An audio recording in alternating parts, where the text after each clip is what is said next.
Hello दोस्तों, आप सभी का स्वागत है करंट अफेयर्स के आज के सेशन में। और आज है 9 जुलाई। तो चलिए शुरू करते हैं आज का करंट अफेयर। जो सबसे पहला क्वेश्चन है, हाल ही में प्रधानमंत्री नरेंद्र मोदी को Grand Collar of the National Order of the Southern Cross से सम्मानित किया गया है। यह सम्मान उन्हें किस देश द्वारा दिया गया है? तो आप लोग इमेज में देख ही चुके हैं, Brazil highest honour for PM Modi. तो ये ब्राज़ील के जो राष्ट्रपति हैं लुला डी सिल्वा, उनके द्वारा ये हाईएस्ट ऑनर दिया गया है प्रधानमंत्री मोदी को। नेक्स्ट क्वेश्चन है, एयर लोरा किस देश द्वारा विकसित एक उन्नत वायु प्रक्षेपित बैलिस्टिक मिसाइल है? दोस्तों ये इजराइल के द्वारा बनाया गया है मिसाइल एयर लोरा, और भारत इसे अब खरीदने की इच्छा जता रहा है। बैलिस्टिक मिसाइल दोस्तों प्रीडिटरमाइंड उसका पथ होता है, पहले वो बाह्य वायुमंडल में जाता है, उसके बाद इनर वायुमंडल में प्रवेश करके अपने टारगेट पर ब्लास्ट करता है। तो इसी मिसाइल को जो है खरीदना चाहता है इंडिया। अगला क्वेश्चन है, भारत में साल 2025 में पहली बार किन खानों को खान मंत्रालय द्वारा 7 सितारा रेटिंग प्रदान की गई? तो 7 सितारा रेटिंग प्रदान किया गया है नावाकोरी, जो है चुना पत्थर की खदान है झारखंड के गिरिडीह डिस्ट्रिक्ट में। लोहा मुंडी लॉस की खदान है, ये भी है झारखंड में ही है, झारखंड के पश्चिमी सिंहभूम डिस्ट्रिक्ट में। और कामाथारू ये कर्नाटक में लॉस की खदान है। तो इन्हें दिया गया है 7 सितारा रेटिंग। और ये उनके जो पर्यावरण के प्रति उनका जो अकाउंटेबिलिटी है, तो उसको उच्च मानक जो लगातार खनन बनाए रखे हैं, उनके आधार पे इन 3 खदानों को दिया गया है। नेक्स्ट है, हाल ही में कौन सा राज्य भारत का पहला राज्य बन गया है जिसने टीबी से पीड़ित वयस्कों में मृत्यु के जोखिम का पूर्वानुमान लगाने हेतु एक पूर्वानुमान मॉडल का उपयोग किया है? तो दोस्तों ये तमिलनाडु के द्वारा है, ऐसा किया गया है। एक AI मॉडल डेवलप किया गया है जो टीबी का पहले से पूर्वानुमान लगाएगा। यह भारत का पैसा पहला राज्य बन गया है। नेक्स्ट है, भारत का पहला राज्य कौन सा है जिसने स्मार्ट मच्छर निगरानी प्रणाली नामक AI आधारित मच्छर नियंत्रण कार्यक्रम शुरू किया? तो दोस्तों AI आधारित मच्छर नियंत्रण कार्यक्रम सबसे पहले भारत में ये आंध्र प्रदेश के द्वारा शुरू किया गया है, जिससे मच्छरों की निगरानी किया जाएगा कि मानसून के समय कहाँ पर विशेष रूप से इनकी आबादी कहाँ बढ़ रही है, घट रही है। इससे उसकी निगरानी करना आसान हो जाएगा और उसके लिए फिर सरकार उसके लिए एक्शन ले सकती है।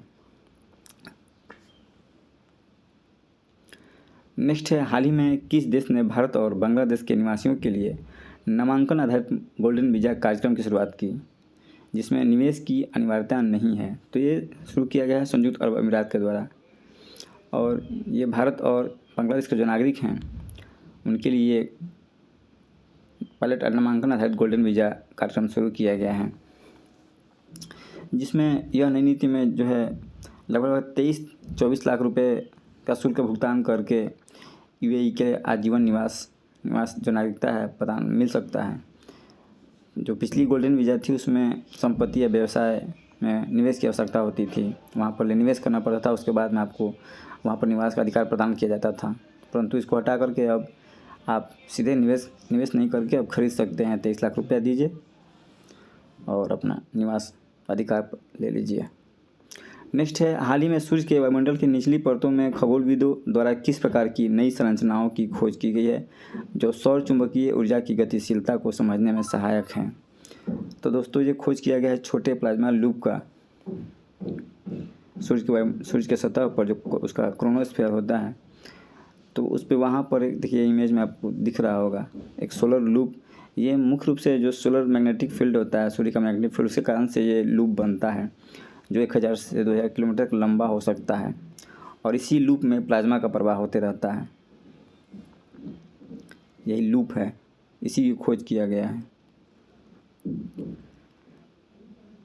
नेक्स्ट है, हाल ही में खबरों में रही मोना लोआ वेधशाला जो बंद होने के कगार पर है, मुख्यतः किसका मापन करती है?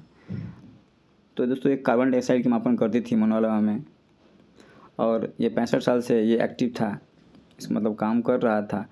लेकिन अब हाल फिलहाल में अमेरिकी सरकार द्वारा इसे जो वित्त पोषण है उसकी बंद करने की घोषणा की गई है, जिसके कारण से इस पर संकट आ गया है कि हो सकता है नियर फ्यूचर में इस बंद हो जाए।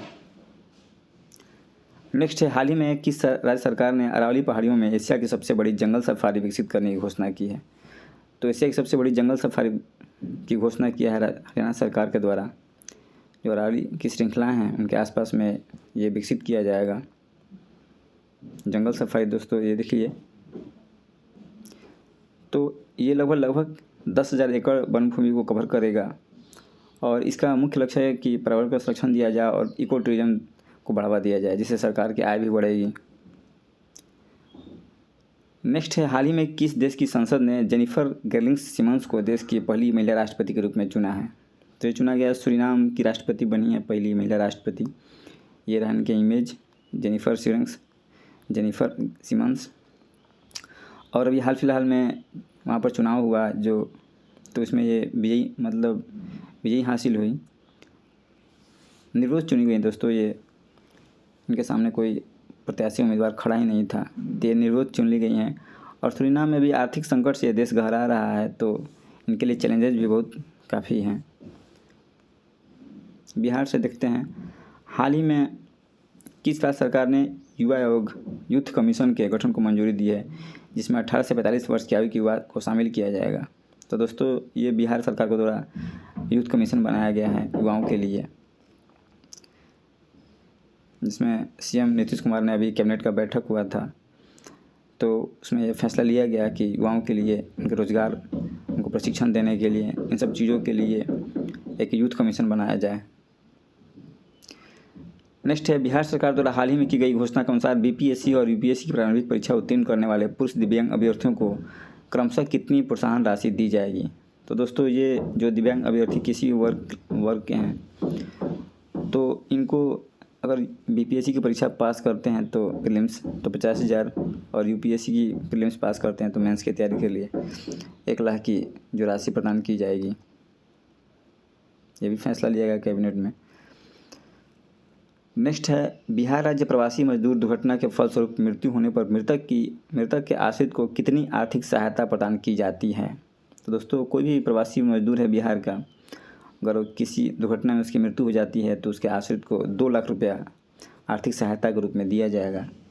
यही है प्रवासी मजदूर दुर्घटना आर्थिक सहायता योजना।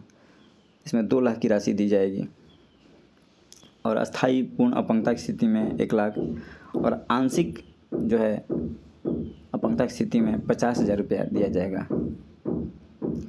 नेक्स्ट है, बिहार का सबसे बड़ा औद्योगिक क्षेत्र कहाँ विकसित किया जा रहा है? तो सबसे बड़ा इंडस्ट्रियल जो है एरिया डेवलपमेंट किया जा रहा है गया जी में। गया जी के आसपास डोभी की रीजन में इसको डेवलप किया जाएगा, क्योंकि अमृतसर कोलकाता इंडस्ट्रियल कॉरिडोर भी यहीं आकर मिलेगा। तो सरकार की ये योजना है कि यहाँ पे एक विनिर्माण क्लस्टर जो है इंटीग्रेटेड विनिर्माण क्लस्टर 16,524 करोड़ रुपये से निवेश करके खोला जाए, और यहीं पे सबसे बड़ा औद्योगिक क्षेत्र बनने वाला है। तो गया के लिए, पूरा बिहार के लिए एक रोजगार का, एक निवेश का बहुत बड़ा अवसर होगा। नेक्स्ट है, बिहार के 14 वर्षीय बाएं हाथ के क्रिकेटर कौन हैं जिन्होंने अंडर-19 वनडे क्रिकेट में सबसे तेज शतक का रिकॉर्ड बनाया है?